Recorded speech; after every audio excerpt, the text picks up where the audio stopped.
Poi, StarCraft team coordinator and team captain, and we are going to be watching a match between Takeiteasy and tqDante, both of which were Grandmasters last season, and both of which are on the University of Hawaii StarCraft team.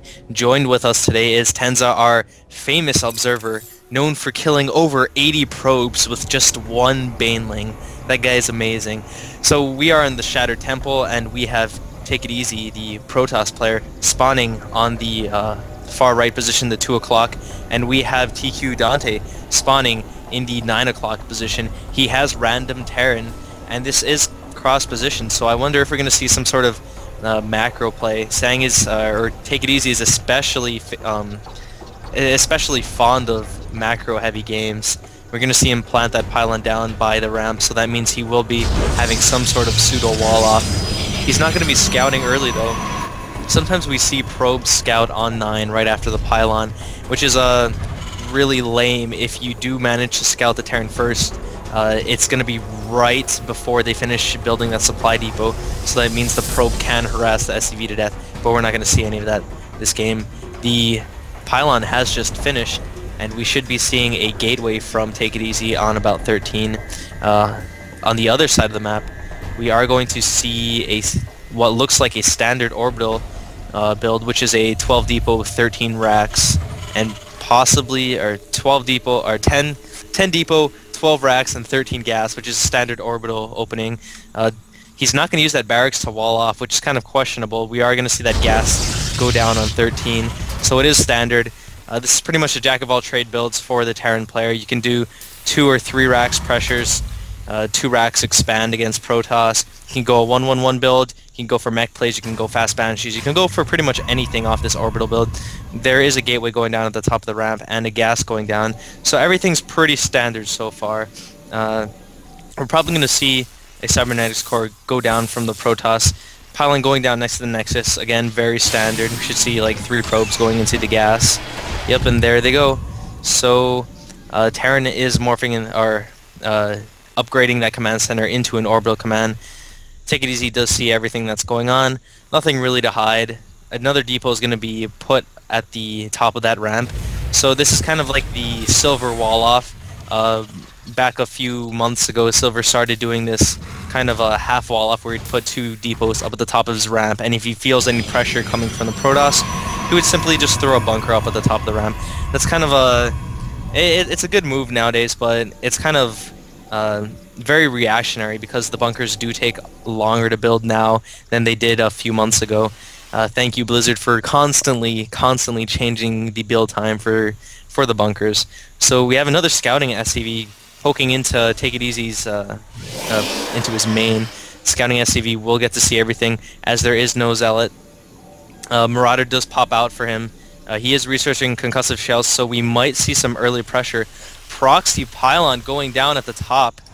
I wonder if we're going to see Stargates or a Twilight Council. There is 2 gas mining. 2 gas is usually indicative of either DT, Blink Stalker, or some kind of fancy Stargate play. And if you don't see the Stargate, if you don't see anything going down in the main, you don't see a sentry pop out first for the Protoss player when they're on 2 gas, when you before they get any tech structures, then you pretty much know something's up. We do see the Twilight Council going down, and so either we're going to see Blink Stalkers or we're going to see that Dark Shrine being thrown down. There are 2 Marauders and a Marine on the way, but Takeiteasy does get that sentry out, so he shouldn't have any problem holding this. He can simply force field the bottom of the ramp and have his Stalker just shoot the Marauders and the Marines from the high ground because they can't see. tqDante is almost done building a factory, and he's throwing down the 2nd racks, so that is kind of interesting. I wonder what he's preparing for. Maybe he thinks, Marauder does manage to get up that ramp, and there's a Reaper in the base. Takeiteasy immediately pulling back his units to deal with that Reaper.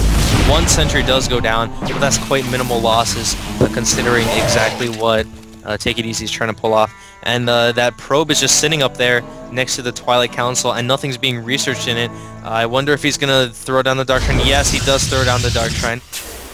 I know Takeiteasy is extremely fond of DT play on this map, especially seeing as one of the Toronto players from the Collegiate Star League is pretty fond of doing that on this map too, especially if the Terran goes for some kind of a fast expansion play. It holds the Terran in their base while the Protoss can safely expand. And this is going to be a DT expand.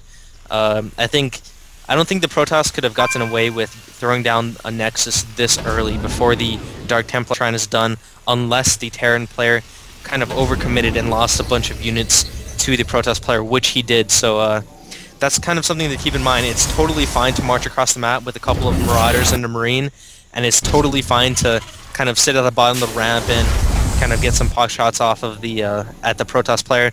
But you don't want to charge up there and go crazy and try and force your way into the Protoss base, because it's really not going to work out for you, especially if they have a sentry to force field that ramp.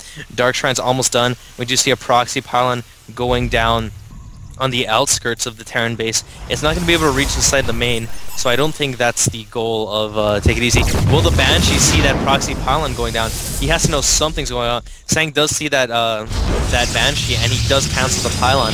I think, yep, he's going to remake that pylon, so it can reach on the inside of that base now. I don't think Dante saw that pylon going down. I'm not sure he knows what's up. There is a wall off on the ramp, so that's definitely going to help him fend off these Dark Templars. No Dark Templars have been warped in yet, as far as my knowledge goes. But we should see some DT harass very, very soon, or at least a DT parked at the natural. DT has warped in by the Twilight Shrine, the Twilight Council, so it is going to be heading over to Dante's base. The wall off is still solid. The depots haven't been lowered yet, but there are no detection. Excuse me, there is no detection. Oh, and the supply depots have been lowered. The DT's gonna march in. No, he backs off. He doesn't know the depot's been lowered, but if he marches in right now, Dante would be in a world of hurt, because he could maneuver that DT around. He could even go over to his pylon and warp in more Dark Templars, split them up, and wreak havoc in the Terran base. But we see that DT just kind of parked himself at the natural, like I said earlier.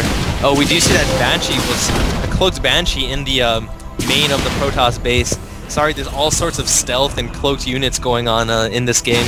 That Banshee did get quite a number of kills. It got 3 so far, which isn't too large. But if you think about it, the Protoss had to pull off all of his probes and send them to his natural, so that is a huge loss in mining time for the Protoss player. And the DT does manage to scout the orbital command going down, and there are SCVs dying now. I'm not sure if Dante's aware of this. That DT already has 4 kills on it, including a mule, and the orbital command does land, and its scan does go down. There is a Raven out. Pretty good by Dante. Unfortunately, I think the window of timing has closed for... oh, there is a Zealot that was harassing the main. I totally missed that. Sorry, guys. But there is this Observer and the Pylon, a neat trick that the Protoss can do, and there is a Warp Prism also that the Protoss player can warp in units from. So basically there's 2 methods of warping and stuff that the Protoss player can do to harass the main and the natural. I don't know why he got both, but I guess he just wanted to be safe in case he saw the, in case the Terran player saw the pylon and killed it. I mean, it's not a bad idea at all. The Warp Prism is a very useful unit if you use it right, especially against an expanding Terran, because you can virtually harass an infinite number of places at once with Dark Templars if you maneuver your Warp Prism correctly. Do you see a few Dark Templars, or 1 Dark Templar being warped in at the natural of Take It Easy. So everything's kind of lulled into a sort of calm now. We do see both players are on 2 bases. Another player wants to really commit to any sort of attack. They just want to macro up and build their armies, perhaps secure a 3rd. I know Take It Easy is going to be looking for a way to secure a 3rd, because once a Protoss secures a 3rd base, things swing incredibly in their favor. So the 3rd is actually relatively easy for a Protoss player to secure on this map, because those destructible rocks are so easy to take down, and the 3rd is just so close, and you have that, especially when you go Dark Templars on this map, you can have DTs all over the map, and the Terrans will be quite afraid to leave their base. So we do see a scouting SCV poking into the natural, seeing what's up, trying to find that Dark Shrine, I suppose. Zealot legs are being researched. Oh no, the research was just cancelled. The Terran army is marching across the map. I think this is a huge mistake. He's going to lose all these Marines. There's 0-0 upgrade.